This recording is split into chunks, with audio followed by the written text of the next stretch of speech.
my views, you may have your views, others have their views.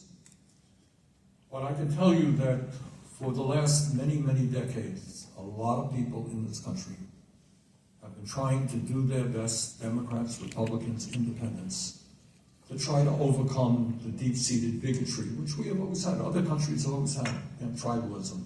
I'm a different color than you, I'm a different religion than you, I'm supposed to hate you, And we have struggled. We have struggled in this country since the inception of America. And we have come a long way, and we should be proud of that. I will tell you, when I was a kid, if anyone ever told me we would elect a black person to be president of the United States, nobody would have believed it. But we overcame racism, and we elected a black president. And if anybody had told me that there would be a woman running on several occasions for president of the United States, honestly, 3 or 4 decades ago, people said, that's not true. When I was mayor of the city of Burlington back in the 80s, we had 0 women in the police department, which was true for most police departments over. Police work was not women's work. Being in the military was not women's work. Being a carpenter, a welder was not women's work. Being a doctor, in many cases, not women's work. But what has happened over all of those years is good people struggle to break down barriers. And you turn on the TV last night, and you see not people disagreeing with Kamala Harris, that's fine. Disagree with her all you want. But going after her because she is a black woman, really? Do we need that kind of vulgar racism and sexism in the year 2024? Anti-Semitic remarks being made, anti-Latino remarks being made. So people want to know, just asked by the media a moment ago, what is the difference in this election? What's America going to look like if Trump wins, if Kamala wins? You saw it last night. It's a question of whether we bring our people together. We have civil discourse. You disagree with me, so what? That's democracy. But we don't have to hate each other because of the color of our skin or where we were born. So when anyone tells you what this election is about, that's one reason of why Kamala Harris has got to be elected president of the United States. But there are more reasons than that. If you believe, as I believe, and as the vast majority of the American people believe, that women have a right to control their own bodies,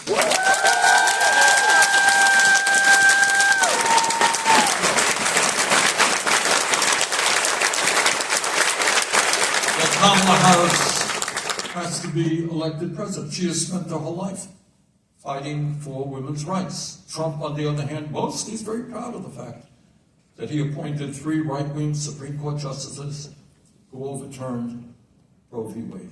That's another reason. Believe in women's rights, vote for Kamala.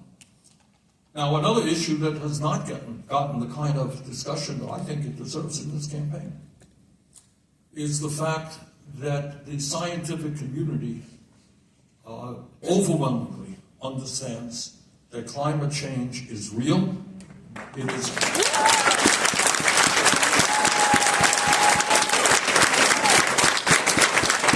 is caused by human behavior and carbon emissions, and is in fact an existential threat not only to the United States but the whole world. And anybody who has eyes to see, I mean, you saw what went on in Florida a few weeks ago, terrible destruction in North Carolina. You saw the horrible forest fires, unprecedented in the West Coast and in California. You saw the heat waves in Saudi Arabia, where temperature went over 120 degrees and people died because you can't sustain human life at that kind of temperature. Worst heat waves in the history of Europe. In China, millions of people were displaced because of unprecedented flooding. All over the world, we're seeing the impacts of climate change. Donald Trump believes that climate change is a hoax. Right? Now, that is not only stupid, and that is not only in defiance of the entire scientific community, but much worse, it is extremely dangerous. Because what that means, and I want you all to hear this clearly, people who are saying, well, I'm not so sure I want to vote in this election. If Trump wins, the struggle, the global struggle against climate change is over, and climate change has won. Because if the United States, the largest economy on earth, gives up and does not move toward energy efficiency and sustainable energy, the transformation of our energy systems, China will do the same, so will Europe, and that's it. And what we will expect to see in years to come is warmer and warmer temperatures, more extreme weather disturbances, massive types of destruction, and God only knows. And I speak as the grandfather of 7 kids, what kind of planet the younger generation will inherit. So if you have doubts about this election and why it's important for you to come out and vote, think about climate change. Donald Trump, for the first time in the history of this country, tried to prevent a peaceful transformation of political power. And you all know, I don't have to go into great detail, he lost the election, and yet he refused to leave office, fomented an insurrection, and hundreds of police officers were hurt, people died. We do not need, again, we can disagree on issues, but we do not need to have a president who has spent years undermining faith in American democracy and in fact tried to illegally keep himself in power. And I speak not just to the people in this room, I expect would not be here if they were not sympathetic to what I'm saying and Kamala saying. I want to speak to the people in Wisconsin who have their doubts. They may disagree with Kamala and me on the issues. I get it, and that's fine. But I would ask you to think about, for a moment, why it happens that Trump's former vice president, Mike Pence, the guy who was at his side, closest to him, for 4 years, Mike Pence is not supporting Donald Trump for president. I would ask you to think about why it is that John Kelly, who was his chief of staff is your top guy, who worked with him, who knew him, was in closed-door meetings with him. John Kelly is not supporting Donald Trump's candidacy for president. I would ask you to think about why Mitt Romney, the 2012 Republican presidential candidate, Mitt's on my committee that I chair on health education, he's a very conservative guy, but he has religious values, he has moral values, and he understands, as does Pence, as does Kelly, a former Marine commandant, that Trump is unfit for office. Now the Trump people go, oh, they're disgruntled employees. It's never happened that people so close to a president said, we know the guy, we work with the guy, and it's not even about policy. It is about who he is, about his lying all of this time, about his contempt for the Constitution, contempt for veterans, put their lives on, put their lives on the line to defend this country. Contempt for them as well. So I would ask my conservative friends, you don't like Kamala's policies? Fine, we can argue it out.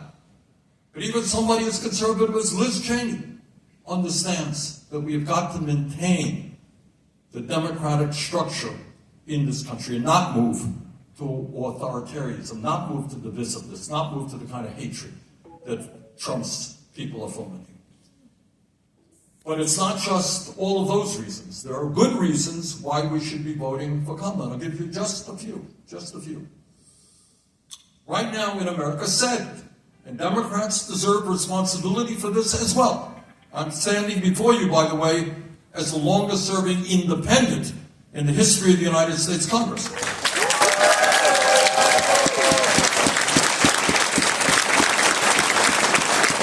So unlike some other people who are going out, campaigning for Kamala, tell you how great the Democrats are, that's not what I do. They're better than the Republicans. That's for sure. All right? But I just want to give you one example of many. Right now, we have millions of Americans, some 20 million Americans, who are working for less than $15 an hour. Got it? And I was in Texas a few weeks ago, and I said to the guy who was with me, I said, there's nobody in Texas really working for your $7.25 minimum wage, is there? Oh, yes, there is. All right, but it's not people just working for the federal minimum wage at $7.25. It's people working for $9 an hour, $12 an hour, $13 an hour. And I don't care whether you live in rural Wisconsin or Los Angeles or New York City. Nobody can live on $12 or $13 an hour.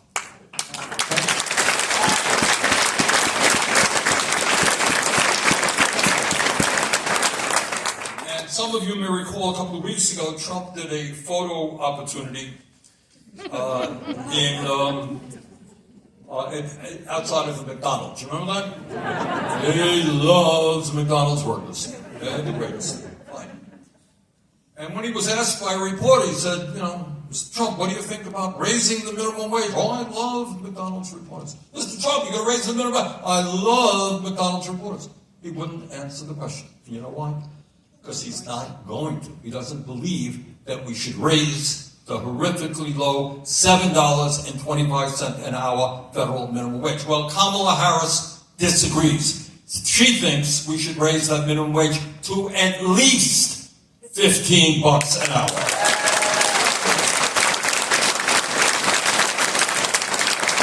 So if you're a low-wage worker out there, you're trying to get by on $12 or $13, Kamala wants to give you and millions of other workers a long-needed pay raise. Billionaire Donald Trump doesn't think you deserve it. That's the difference.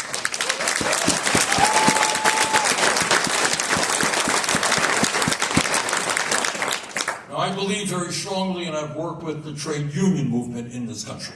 And one of the very exciting developments that we have seen in recent years is a growing militancy on the part of trade unions and the desire of millions of Americans who understand that if they're going to get decent wages, make it into the middle class, they're going to need a union behind them. Okay? Now, in Washington, there's a piece of legislation called the PRO Act. And what the PRO Act is about is saying to employers, you cannot do what you're doing now, which is to spend hundreds of millions of dollars hiring union-busting consultants and lawyers to make it impossible for workers to exercise their constitutional right to form a union. So what employers are doing now, you want to form a union? Well, you were late 3 years ago. You're fired. You're interested in forming a union? Let me tell you that if this company goes union, we're moving to China. You're going to lose your job. That's what you want. You want to form a union? We're going to come into the back room and I'm going to spend 2 hours telling you how terrible unions are. All of that stuff is illegal. It is being done. Kamala Harris believes in seeing the trade union movement grow in this country, supports the PRO Act. Donald Trump is anti-union, will not support the PRO Act. That's a profound difference between the two.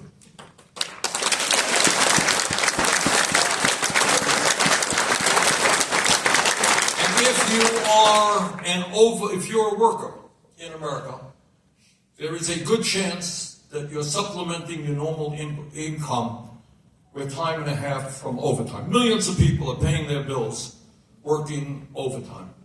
And I want to read you something that Trump said a few weeks ago. He hates overtime. He hated it as a private employer. He said, quote, I know a lot about overtime. I hated to give overtime. I hated it, i.e. I hated to pay time and a half. I'd get other people. I shouldn't say this, but I'd get other people in I wouldn't pay. End of quote. In other words, what he did was illegal. You're not allowed to do that, but for Trump, that's not terribly important. So instead of paying his workers time and a half, he brought in other workers to pay them regular time. Joe Biden and Kamala Harris expanded the number of workers in this country who get overtime pay. Trump would take us back, would deny workers the time and a half that they need.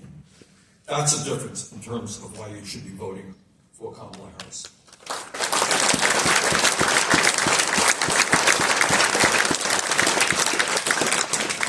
But our job, my friends, is not just to defeat Donald Trump. That's what we have to do. We have to work very hard to do that in the next week.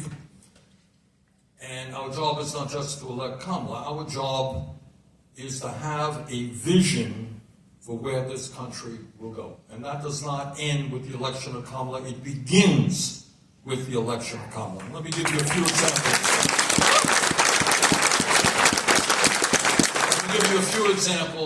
Of what I mean. Now, Donald Trump, every day, almost every day, goes around and says, Bernie Sanders and his far-left agenda.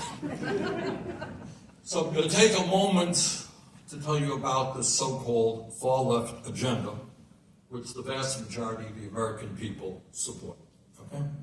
Here is the far left agenda. Are you ready? Yes. I don't want you guys collapsing and running out of the room. So racism, here it comes. Far left agenda and Bernie Sanders believe that health care is a human right, not a privilege.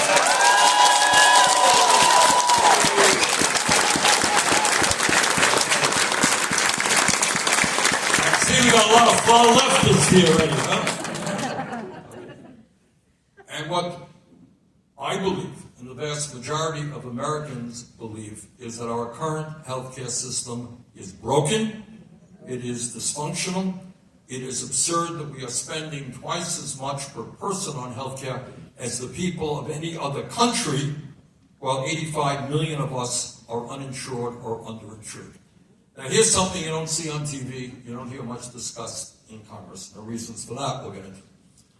But that is that 60,000 Americans die unnecessarily every year because they don't have the money to get to a doctor when they should.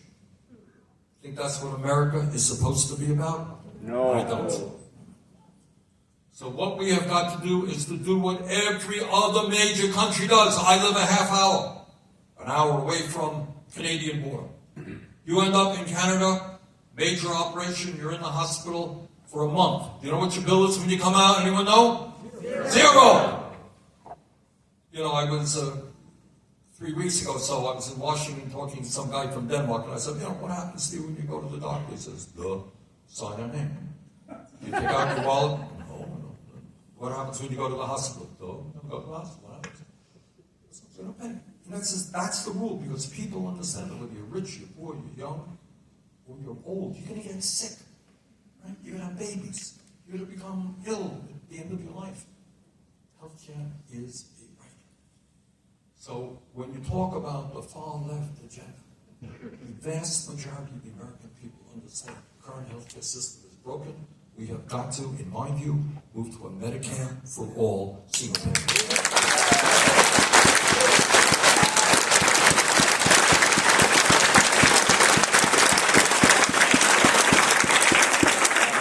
Far left idea. Are you ready? Yeah.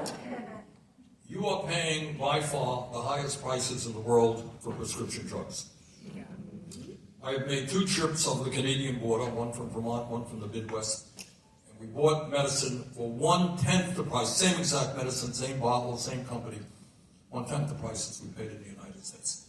So here is a very far left idea that in the United States we should take on the greed of the pharmaceutical industry and not pay any more for our drugs than we provide.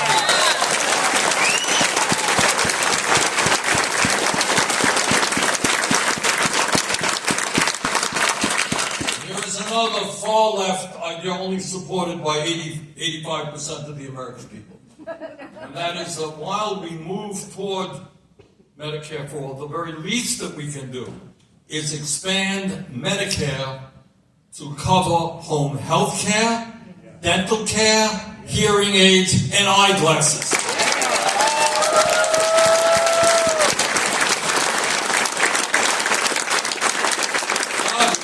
Far leftists here in Oshkosh. You know that.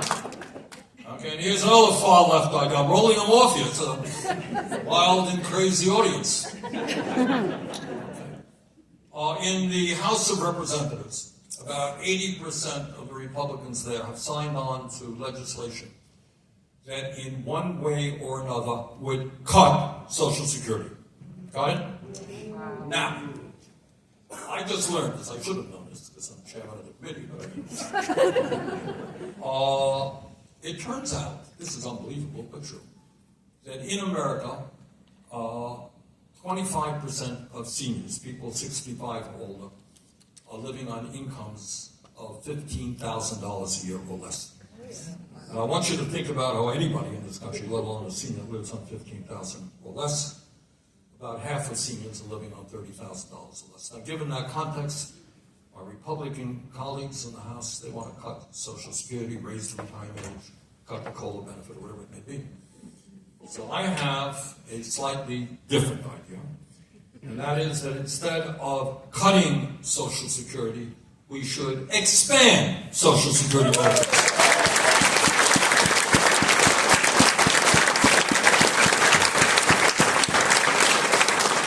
do it?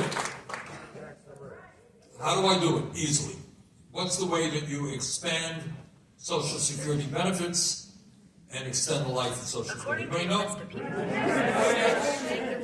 And how do you do it precisely? What's the mechanism? Tax the rich. Raise the cap. All right, who said that? Tax the rich. Stand up. No. Raise the cap. Where's the raise the cap? Fair Stand share. up.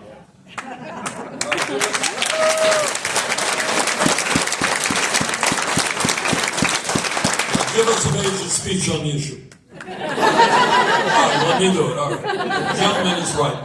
Look, right now you have a funding mechanism which is totally regressive and designed to represent the interests of very wealthy people. So, if somebody makes $16 million a year and somebody makes $168,000, those people contribute the same amount into the Social Security Trust Fund. Got it? So it's totally regressive. You make $1 million, $2 million, you don't pay any more into the fund than somebody making $168,000.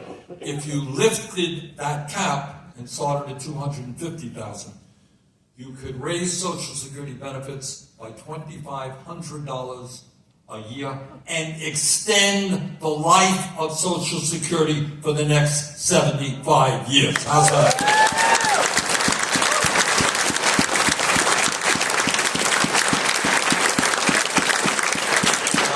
Another issue, and I speak here only for myself, not for anybody else, but I find it a little bit weird that in a highly competitive global economy, when we need the best educated and best trained workforce in the world, that students are going deeply into debt for the crime of getting a higher education. So what I can tell you as a senator from Vermont, I can tell you, give you in my state, just in my state, I'm sure it's true in almost every state in the country. We don't have enough doctors. We don't have enough nurses. We don't have enough dentists. We don't have enough pharmacists. We don't have enough mental health counselors. In Vermont, because we passed nationally the infrastructure bill, which is the most significant expansion of infrastructure funding in the history of this country, and it's creating millions of jobs. And you know what?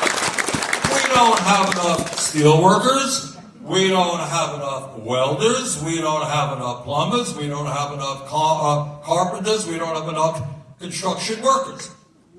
So we need a well-trained workforce, whether it's blue-collar workers or whether it is white-collar workers. We don't have enough teachers. All right? So in the midst of all of that, we need to make sure that our young people, and all people, not just young people, get the education they need to fill the important work that has to be done. That's what we need.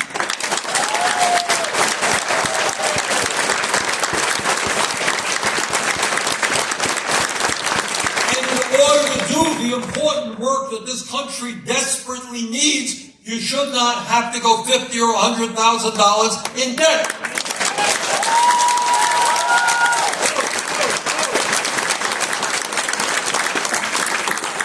Just spoke to a young woman yesterday. She wants to go to medical school. She guesses it's a working class family. And she is guessing that she'll leave medical school $500,000 in debt. Talk to nurses, $100,000 in debt, etc. It is not a radical idea to say that when we desperately need well-trained workers in every area of our life, we should make public colleges and universities tuition-free.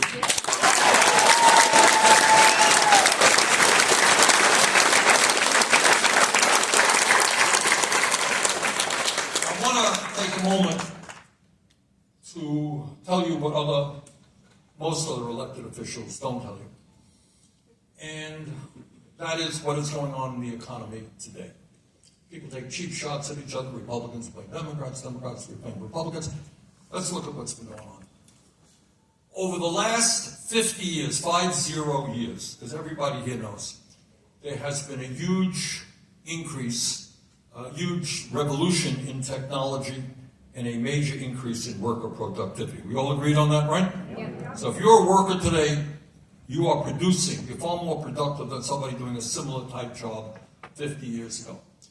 Now, if I said to you, you are producing a lot more than somebody 50 years ago, you would expect to say, well, that's great.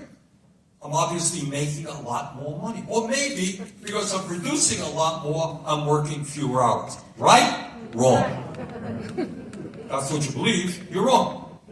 Here is the startling reality that almost nobody talks about. You know, you talk about why people are angry out there. All right? They have a reason to be angry. And the reason is that right now, real inflation accounted for wages, real dollars, over the last 50 years. Today, that average American worker is earning less than he or she did 50 years ago. Okay. So what happened? How did that happen? Well, I'll tell you what happened. It was a study done by the Rand Corporation, kind of conservative think tank. And what they looked at in terms of income and wealth inequality is that over that same 50-year period, there has been a $50 trillion transfer of wealth from the bottom 90% to the top 1%. Now, 50 trillion is an unfathomable number. What the hell does that mean? It's beyond anyone's comprehension. But the bottom line is that what's happened is over the last 50 years, as workers have become more productive, producing more, they have not benefited from it. Almost all of that increase in wealth has gone to the people on top. So the reality of the economy today is that for the people on top, for the 1%, they have never, ever had it so good in American history. Top 1% never had it so good. Making money hand over fist. And it's not only income and wealth inequality. It's not only that 3 people, if you can believe this, own more wealth than the bottom half of American society. What do you think about that? Is that what America is supposed to be? No. Elon Musk and 2 others own more wealth than 160 million Americans. Top 1% owns more wealth than the bottom 90%. Today, because of excessive, unending corporate greed, you got CEOs of major corporations now making 300 times what their average worker makes. Got it? Now, bosses, CEOs always made more money than their workers. Nothing surprising about that. Years ago, they made 20 times more, 30 times more. Today, 300 times more. And when workers are fighting for decent pensions so they can retire with dignity, and these CEOs are getting these golden parachutes of tens of millions of dollars a year, preventing workers from retiring with dignity. So on one hand, you have the people on top never had it so good. On the other hand, you have 60% of our people living paycheck to paycheck, and millions of people who are working for literally starvation wages. Can't afford health care, can't afford child care, can't afford housing, living under great stress. And one of the realities, again, that we don't talk about too much as a nation, I try to talk about it, and others do, but we don't get much coverage in the national media, is the fact that our life expectancy is lower, despite being the wealthiest country on earth. Our life expectancy is lower than other wealthy nations. You all know that? You all know that? And here's a startling reality that we never talk about. And I want to open it up for some discussion here. It's not only that we live shorter lives than the people in Japan or Europe or Canada. There is a 5 to 10 year discrepancy in life expectancy between the wealthy and the working class in this country. You got it? So if you come from the working class, as I do, you can expect to live 5 or 10 years shorter life than somebody who is very wealthy. Why is that? All right, let me hear who said healthcare. All right, healthcare is certainly a fact. I mentioned earlier 60,000 people die because they can't get to a doctor when they should. The rich have access to some of the best healthcare in the world. Many working class people, are struggling with high deductibles to get to a doctor at all. Healthcare is a reason, but in fact, it's not the major reason. What is the major reason? All right, who said that? Stress. Who said that? Stand up.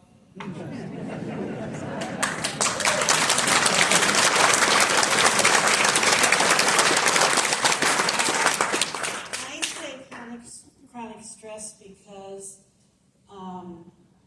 I've been able to pay attention to the last few generations in my family, and I have grown kids of my own who have their own families, and if I could make a chart, it would just be heartbreaking. The amount of unsolved problems, the amount of healthcare stressors, the amount of housing stressors, the amount of childcare stressors. It just goes on and on and on. So and I'm kind of in the middle of it, you know, but it's a different world, and it's not a better world. All right, thank you very much.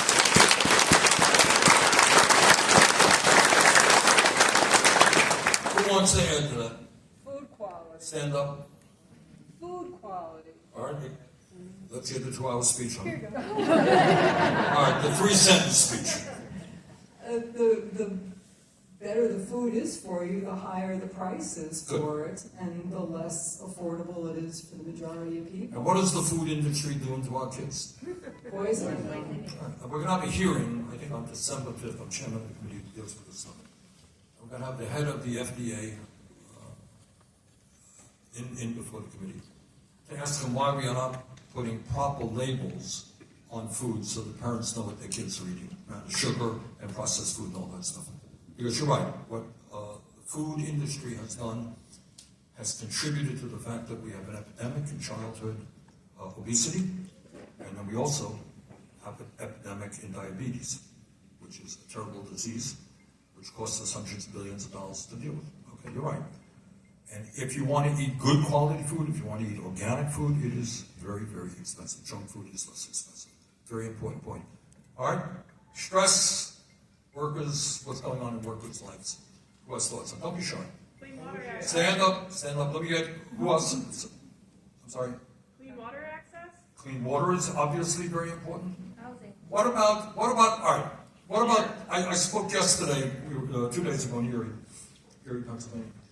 A woman gets up and she says, you know, I'm a single mom. I'm inundated with bills. She's working, she has a job. Has to deal with bills. She has to decide which bill she's going to pay, which bill she's not going to pay. Gets hounded by bill collectors all of the time. Talked to another guy who was really remarkable. Guy says, I have stage 4 cancer, young guy.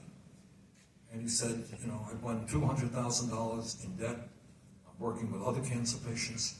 So when you have cancer in this country, it's not just enough that you have to deal with this terrible disease and fight to get well.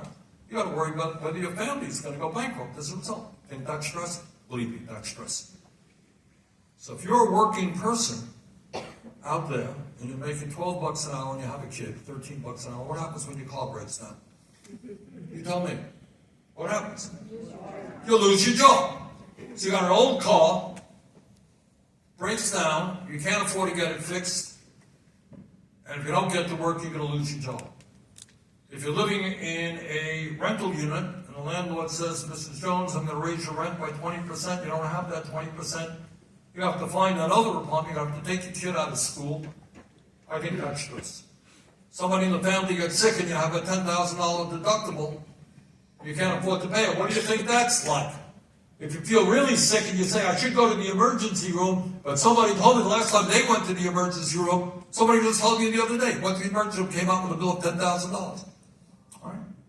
You're going to think twice. You're going to think twice about even taking a bloody ambulance to get to the hospital, because that'll cost you a few thousand.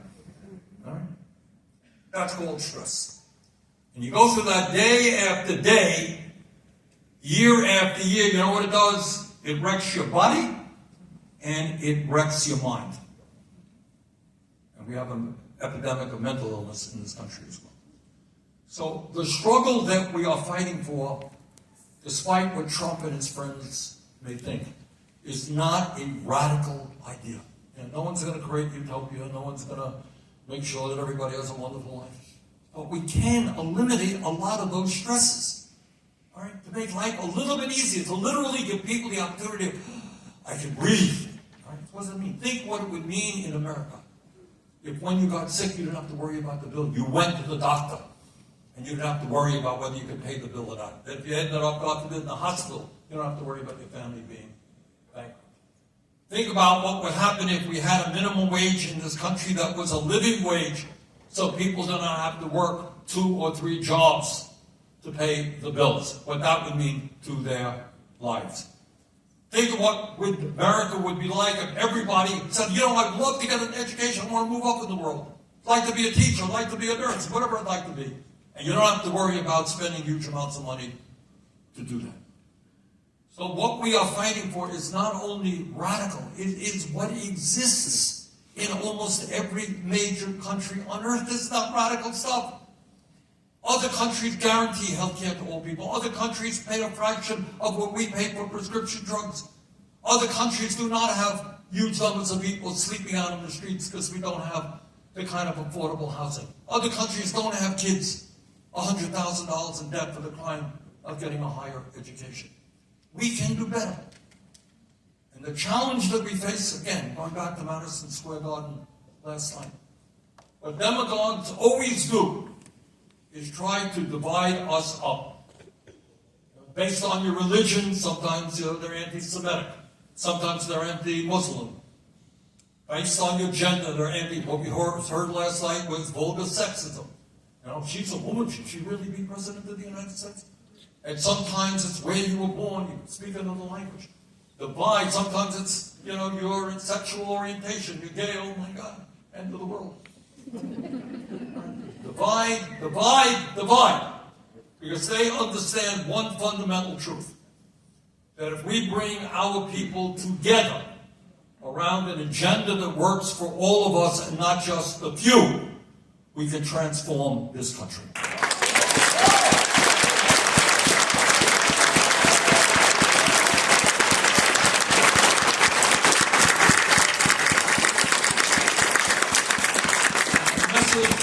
My message today is that we've got 8 days left to this enormously consequential campaign. So important from an economic perspective, so important from a democracy perspective, so important from a women's right, from a climate change perspective. Do everything you can, and you can make a difference, really. You know, you got a few hundred people in this room, you go out and bring 200 or 300 other people out, it makes a difference in an election which could be so very close. So I'm asking you to do that, but I'm also asking you to understand that the day after Kamala wins this thing, the struggle is not over.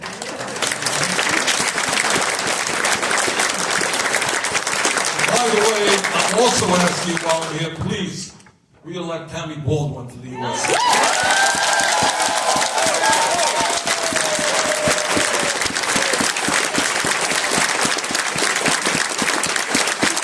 Tammy is one of the outstanding members on our committee fighting for veterans' rights, fighting for lower-cost prescription drugs, fighting for a healthcare system that works for all of us. So, Oshkosh, thank you all very much for being here today. Let's go out and do it.